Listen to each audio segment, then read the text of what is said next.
Si confinement le week-end, c'est 230 000 commerces qui vont être directement impactés par la fermeture et donc 630 000 emplois. C'est évidemment une question délicate parce que d'un côté, on a la question de la santé publique, de l'autre côté, on a la question de l'économie. L'Île-de-France fait 2% du territoire national et 30% du PIB et que c'est 25% des emplois. Le gouvernement, en effet, tient compte de ça.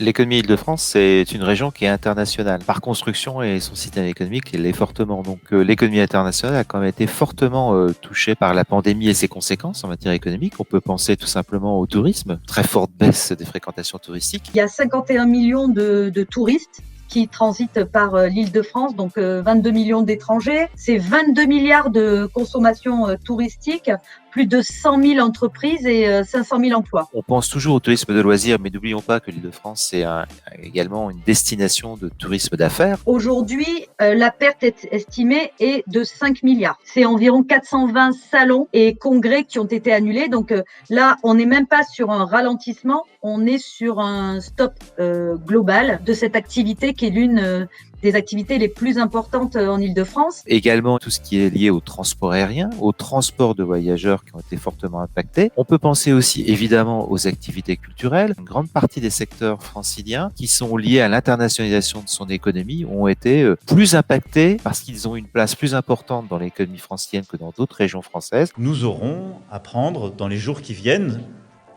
sans doute, de nouvelles décisions. Si confinement le week-end, c'est 230 000 commerces qui vont être directement impactés par la fermeture et donc 630 000 emplois. Il y a d'abord cet impact-là sur le commerce, mais aussi sur la fermeture, comme c'est le cas de Nice. Et là, c'est pas que le week-end, c'est tout le temps, des plus de 5000 mètres carrés, sauf alimentaire et pharmacie.